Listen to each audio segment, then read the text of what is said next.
Okay, so today we'll be talking about imaging of patients with special needs. And this is on chapter 24 of your dental radiography textbook. We'll start by going over the learning objectives, and that is first to define the key terms associated with patients with special needs. We'll list the areas of the oral cavity that are most likely to elicit the gag reflex when stimulated. We'll list two precipitating factors responsible for initiating the gag reflex. We'll describe how to control the gag reflex using operator attitude, patient and equipment preparations, exposure sequencing, and receptor placement and technique. We'll describe normal physical disabilities and what modifications and technique may be necessary during the imaging examination. We'll describe some common developmental disabilities and what modifications and technique may be necessary during this type of imaging examination. And lastly, we'll list helpful hints that can be used when treating a person with a disability. A couple more. Also, we'll describe the tooth eruption sequences, uh, prescribe prescribing of dental images and what that looks like, recommendation techniques, types of examinations, digital sensor issues, patient and equipment preparation, and patient management pertaining to the pediatric dental patient. And then we'll also describe the use of receptor placement modifications and recommended periapical technique during an endodontic or root canal procedure. I'll also describe the purposes of the imaging examination and the edentulous patient, and list and describe the three types of imaging examinations that may be used for the edentulous patient. So not all dental imaging techniques can be successfully performed on all patients. Imaging examination techniques um, must often be modified to accommodate patients with special needs. The dental radiographer must be competent in altering the techniques to meet the specific diagnostic needs of individual patients. So the purpose of this chapter is to introduce the dental radiographer to the issues in dealing with patients with special needs. In addition, this chapter provides specific information on how to manage patients with a hypersensitive gag reflex, patients with physical or developmental disabilities, and pediatric patients, endodontic patients, and edentulous patients. So just want to add that if you have a patient with a certain special needs, you should not ask any unnecessary personal questions regarding to their special needs. Let them tell you what their limitations are. And also be compassionate. Approach the situation not with irritability for having to adjust your techniques, but as an opportunity to assist the patient with their needs that might be otherwise difficult for them. The term gagging, also called retching, refers to the strong involuntary effort to vomit. The gag reflex, also called the pharyngeal reflex, can be defined as retching that is elicited by the stimulation of the sensitive tissues of the soft palate region. The gag reflex is a protective mechanism of the body that serves to clear the airway of obstruction. The areas that are most likely to elicit the gag reflex when stimulated include the soft palate and the posterior lateral third of the tongue. Couple things I want to just add here. We do not want to ask the patient if he or she is a gagger. If they are a gagger, this will only draw attention to the issue, making it worse. Also remind patients to breathe calmly through their nose. If they have a gag reflex, this isn't something that they can easily control. So commend patients on a job well done if they do.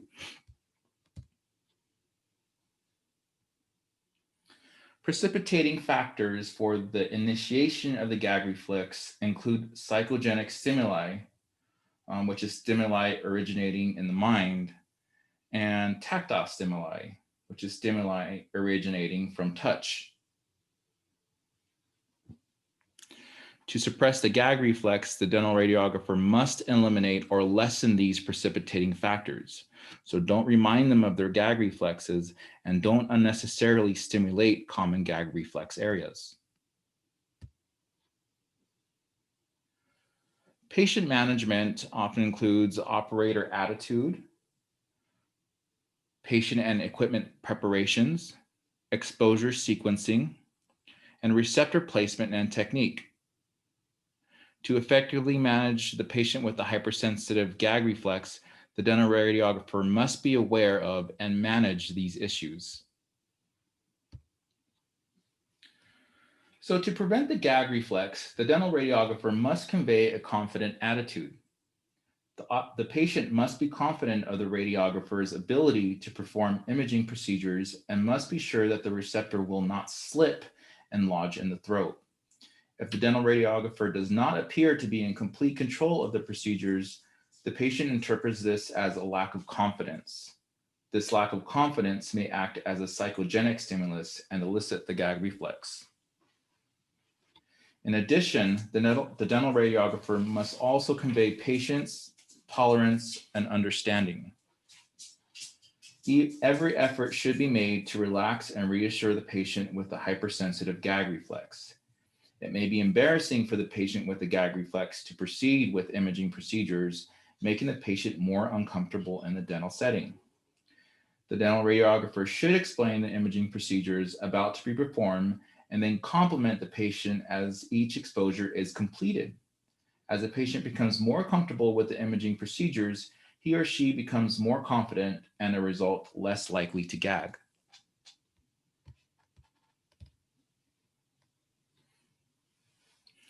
Every effort should be made to limit the amount of time that a receptor remains in the mouth. So when preparations are completed before the receptor placements, valuable time is saved and there is less likelihood of stimulating that gag reflex.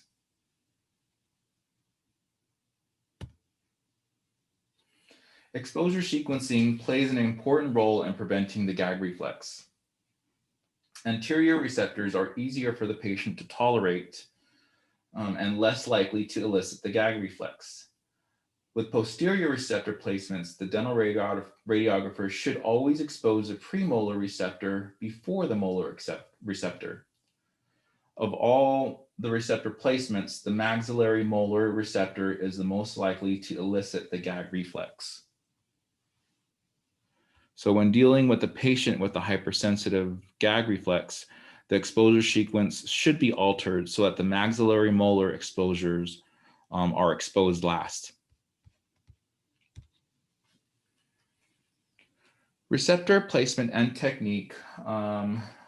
So you want to avoid the palate, first of all. When placing receptors in the maxillary posterior palates, do not slide the receptor along the palate.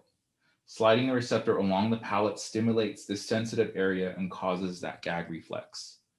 Instead, you want to position the receptor lingual to the teeth and then firmly bring the receptor into the contact with the palatal tissues using one decisive motion.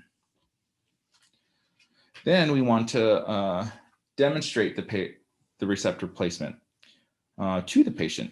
And this is done by rubbing a finger along the tissues near the area of receptor placement. And then you want to tell the patient, this is where the receptor will be positioned. This technique demonstrates where the receptor will be placed and then desensitizes the tissues in that area. Occasionally, the dental radiographer encounters a patient with a gag reflex that is uncontrollable. In such a patient, intraoral images are impossible to obtain. Instead, the dental radiographer must expose an extraoral image, such as an extraoral bite wings or panoramic projections, to obtain diagnostic information.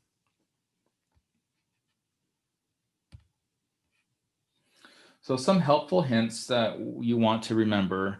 You never want to suggest gagging or remind them of their gagging. Doing so reminds them of this condition, which is that psychogenic reflex. And it's not something that you should do. Also, you want to reassure the patient. If the patient gags, the dental radiographer must remove the receptor as quickly as possible and then reassure the patient. The patient with the hypersensitive gag reflex must be reassured that such a response is not unusual. Some patients are actually embarrassed and others may even cry.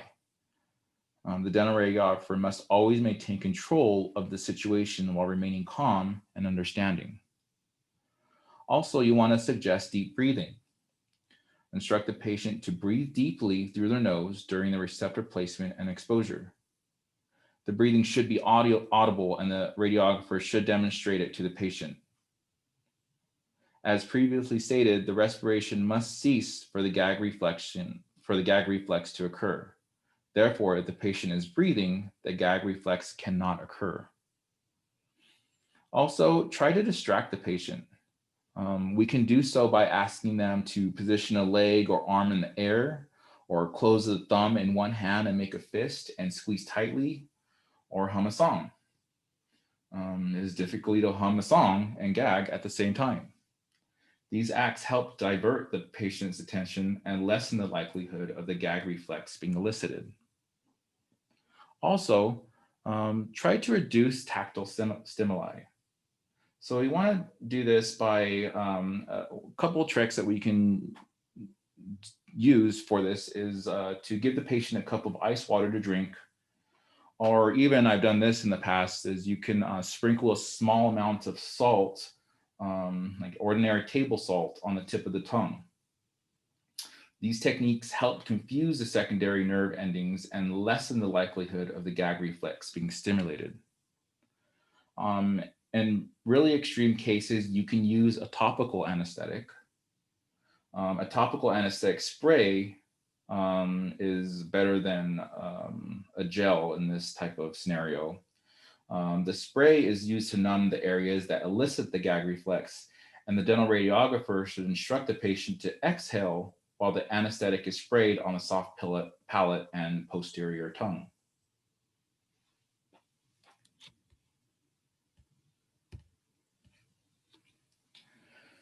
Okay, so patients with disabilities. A disability can be defined as a physical or mental impairment that substantially limits one or more of an individual's major life activities. In the dental office, persons with both physical and developmental disabilities are encountered. It's important to remember that a person with a disability is still a person and that the disability is simply a characteristic. Like all patients, a person with a disability should be treated with dignity and respect.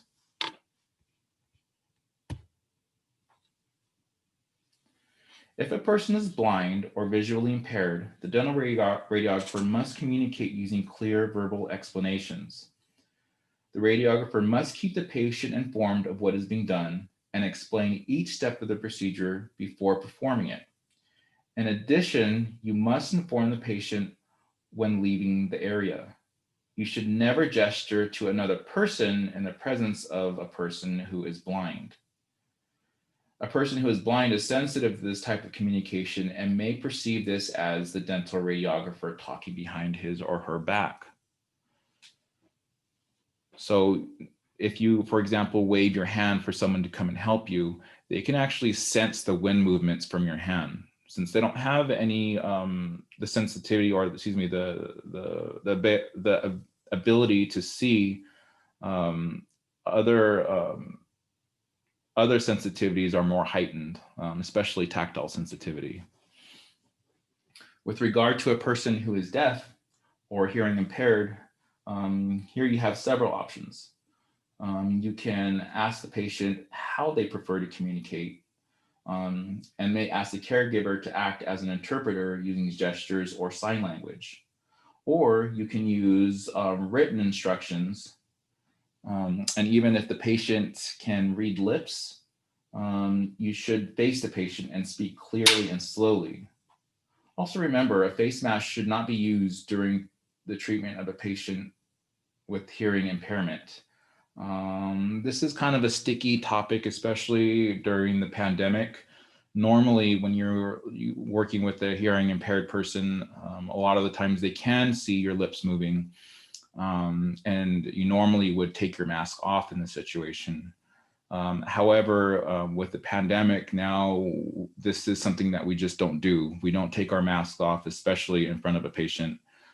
So in this case, we would probably want to stick to either written communication or asking them to communicate with a caregiver or a family member that can interpret sign language back and forth between you two. So if you have if a person that's in a wheelchair and does not have the use of lower limbs, you should initially ask the patient how he or she would prefer to transfer to the dental chair. You may offer to help the person who needs mobility assistance in transferring to the dental chair, or ask the caregiver to assist in the transfer. If a transfer is not possible, you may attempt to perform the necessary imaging procedures with the patient seated in the wheelchair. A lot of extraoral imaging equipment has been manufactured to be wheelchair friendly.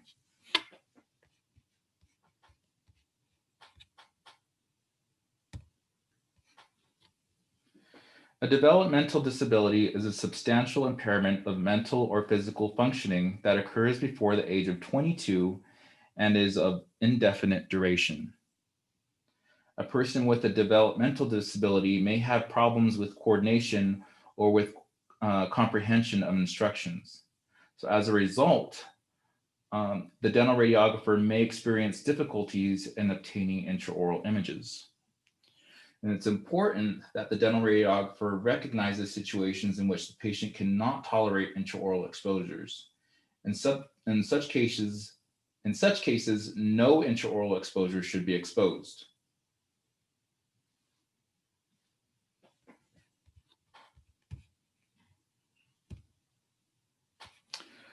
Some patient management helpful hints that are worth going over are: number one, practice the golden rule.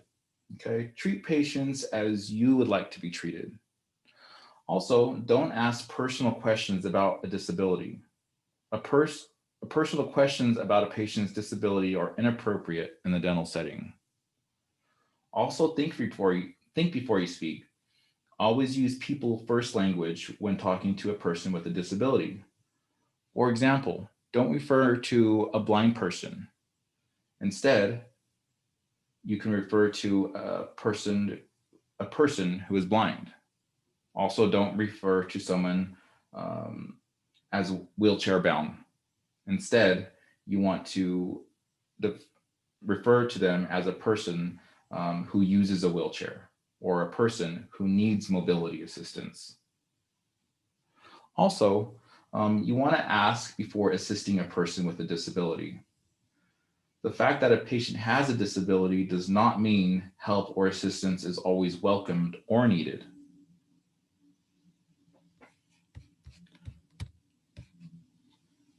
All right, so going over pediatric patients, a pediatric patient is a child patient. The term pediatric is derived from the Greek word pedia, meaning child. Pediatric dentistry involves the diagnosis and treatment of dental diseases in children. And when treating pediatric patients, the dental radiographer must be aware of the following.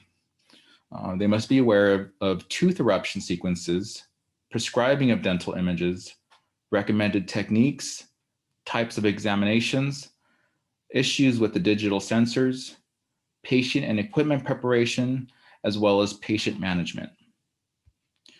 Also, with pediatric patients, you want to avoid baby talk.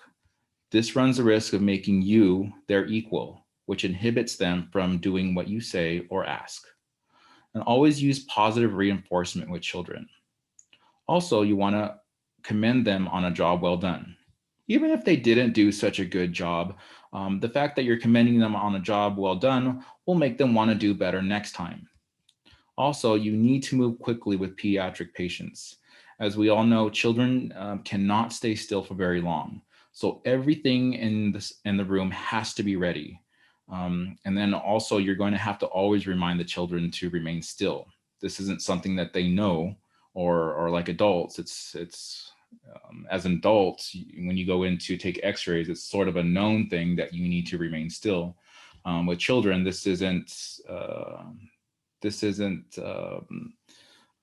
aren't really aware of this, so you have to kind of remind them to remain still. Okay, so here we have a tooth eruption sequence table. So a child has about 20 primary teeth. We have 10 in the maxillary or upper arch and 10 in the lower or mandibular arch. And as permanent teeth erupt, a mixed dentition results, meaning they're going to have some primary or baby teeth, and they're going to have some permanent or adult teeth.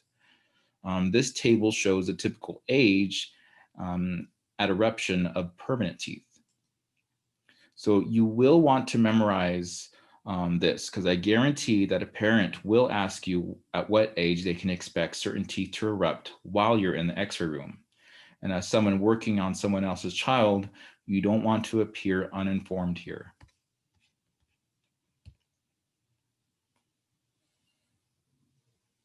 All right, the prescribing of dental images depends not only on the individual needs of the child, but also on the age of the child and his or her ability to cooperate with the procedures.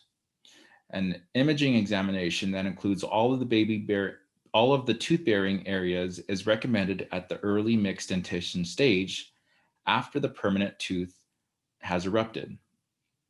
So in the absence of caries, bite wing images are usually prescribed every 12 to 18 months for primary teeth. For permanent teeth, it's usually every 24 months. And this is what the book kind of says. As you go into different offices with different dentists, they will each have their own version of what should be. So some dentists may even ask that permanent teeth bite wings be taken on permanent teeth every year, or that bite wings be taken on primary teeth every 6 months instead of every 12 months. So it all just kind of depends on what your doctor or your office prefers. And these are just some general guidelines. The recommended techniques are similar to those used in adults. Typical examinations of primary and transitional dentitions use various techniques. So here we want to refer to table 24-2, and this is on page 279. And as you can see on this table, it gives the recommended types of projections, as well as the number of projections taken on their age and dentition. You will want to either memorize this chart or keep it somewhere handy, because as a dental radiographer, you will need to decide what images need to be taken depending on the child before they're even seen by the doctor.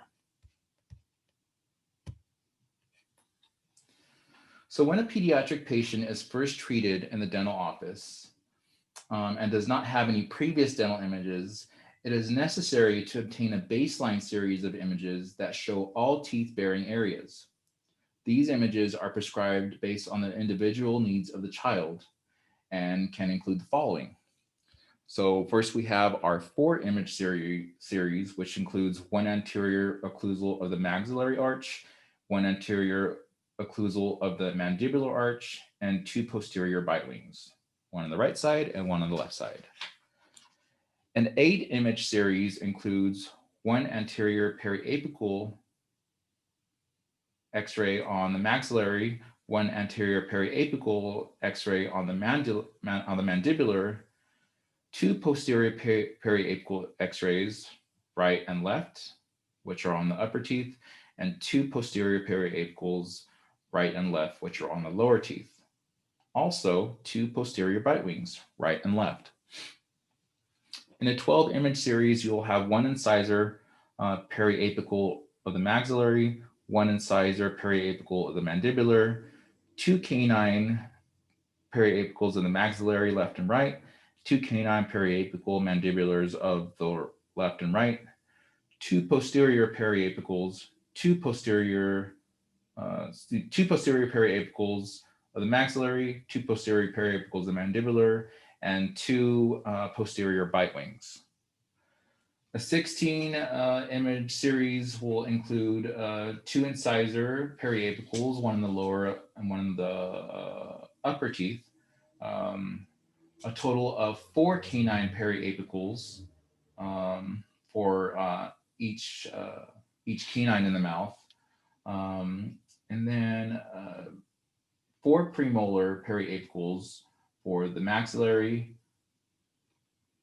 and the mandibular for right and left, and 4 molar periapicals of the maxillary and mandibular left and right, as well as 2 posterior bite wings. So lots of images on those on each series, and we can see all of the different images for each series on pages 280 and 281. So based on the cooperation level, size of the mouth, and strength of the gag reflex, a pediatric patient may or may not be able to tolerate the use of wired digital sensors. The size and thickness of a digital sensor may make intraoral placement difficult in young children. So using the correct sensor is critical. The smallest intraoral sensor size, which is either a 0 or a 1, should be used in young children. Wireless sensors are preferred over wired sensors in pediatric dentistry because most indirect digital X-ray sensors have cables attached to the sensor. These wired sensors make it difficult to use in children who are younger than 4, such as children, because such young children damage the sensor cable by chewing on it or biting too hard on it.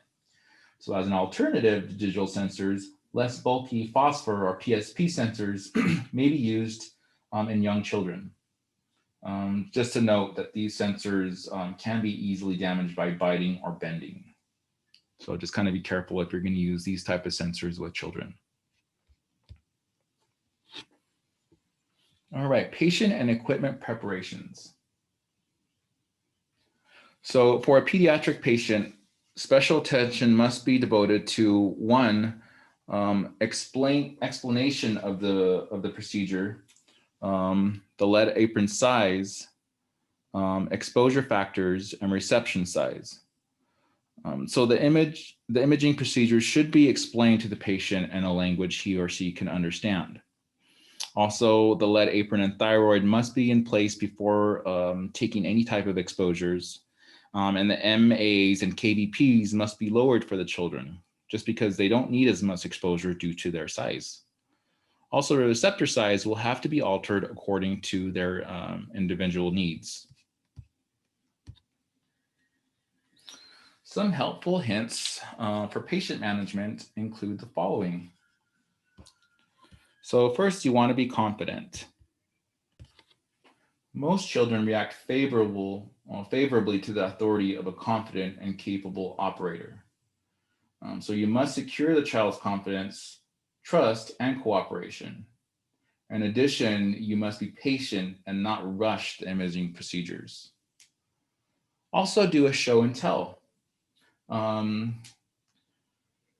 So when you do a show and tell, what you're doing is kind of showing your small patient everything that you're going to use. Oftentimes they're either curious or even fearful of all the equipment that you're going to use. So for example, don't call the PID a PID. Instead, call it your big camera. Call the sensor a cookie, because a cookie is something that would naturally go inside their mouth.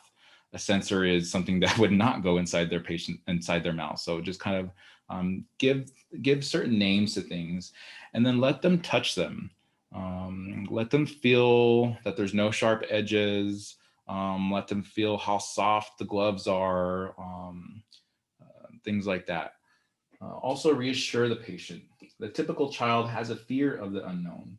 And because a frightened child is not cooperative, the dental radiographer must reassure the child and put aside any fears about the procedures. Okay, also we can demonstrate the behavior. So with the pediatric patient, the dental radiographer can demonstrate the desired behavior to show the child exactly what to do. So for example, if you're asking the child to hold still, you can go ahead and act like a statue and say, hold still like this.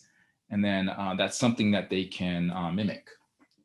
Also, request assistance. If the child cannot hold still or stabilize a receptor, you can ask the parents or an accompanying adult to provide assistance. So if that's going to be the case, the adult should wear a lead apron with a thyroid collar and hold the receptor with a glove, or hold the child during the X-ray exposure. If you have to postpone the examination, do so. So only in emergency should a child be forced to undergo dental imaging. And it's much better to postpone the examination until a second or third visit rather than instill fear in the child of them visiting the dental office.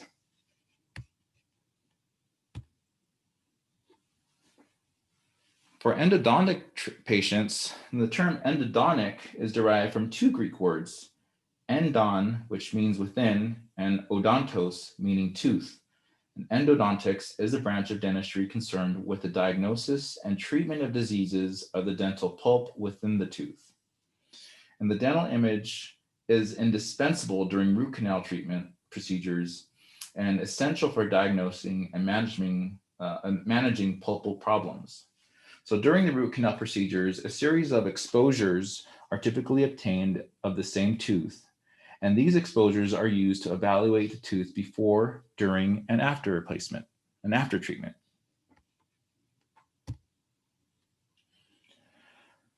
So regarding receptor placement, you must modify the receptor placement method for the endodontic patient. So for example, during a root canal procedure, the receptor placement can be difficult because of poor visualization of the tooth. And that's because the equipment used during root canal procedures makes it difficult for the dental radiographer to visualize the area well enough to position and stabilize the receptors. So if we think back to our root canal procedures, we have to use a rubber clamp that is used to hold the rubber down over the patient's face. And many times this rubber clamp, this metal clamp is something that is a little cumbersome to have to keep removing each time you need a working X-ray of the tooth that you're working on. So a lot of times you have to go around that dental clamp, which can make this type of imaging a little difficult. So because of this, we can use something called an endo-ray alignment device. And an endo-ray alignment device is used as an aid in positioning the receptor during a root canal procedure, such that the holder fits around a rubber dam clamp and allows space for the root canal instruments and filling materials to protrude from the tooth. A recommended technique is during a root canal procedure, the length of pulpal canals must be accurately measured without distortion. So because of this, the paralleling technique should be used whenever possible. And that's because when you try to use a bisecting angle, we could end up with elongation or foreshortening. So to avoid this, try to always use a paralleling technique when taking working X-rays for endodontic patients. Edentulous patients are, so edentulous means without teeth. And the edentulous patient or patient without teeth requires a dental imaging examination for the following reasons. So one, we want to detect the presence of any root tips, impacted teeth, or any lesions in the bone. Also, we want to identify objects that are embedded in the bone to establish the position of normal anatomic landmarks relative to the crest of the alveolar bone, and to observe the quantity and quality of the bone that is present. So during the imaging examination of the edentulous patient, we can use the following projections, which are panoramic, periapical, or a combination of occlusal and periapical images. For panoramic examinations, this is a way of, or a common way of examining the edentulous jaw. For periapical examinations, if a panoramic X-ray machine is not available, 14 periapical projections, which include 6 anterior and 8 posterior, can be used to examine the edentulous arches.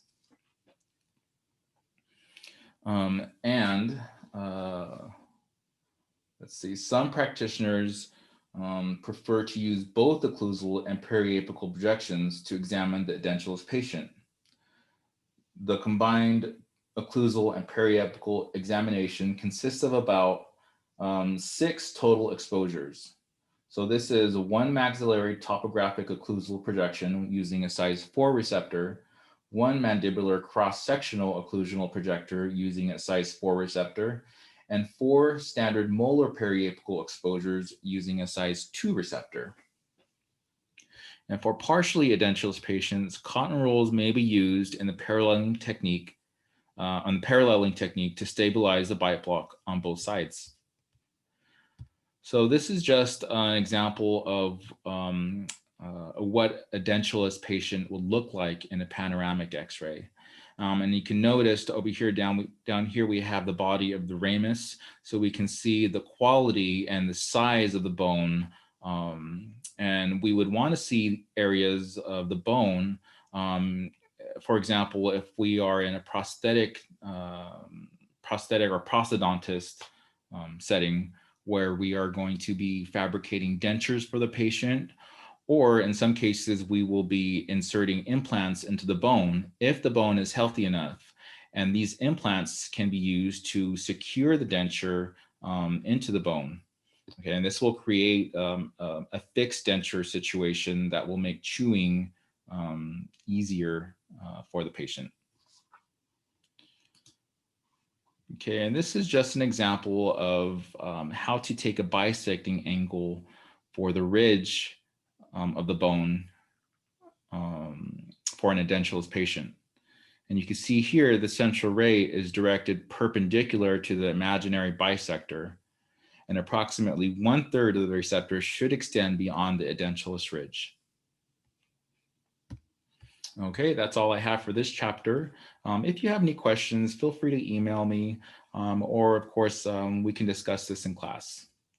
Thanks again for listening. We'll talk next time.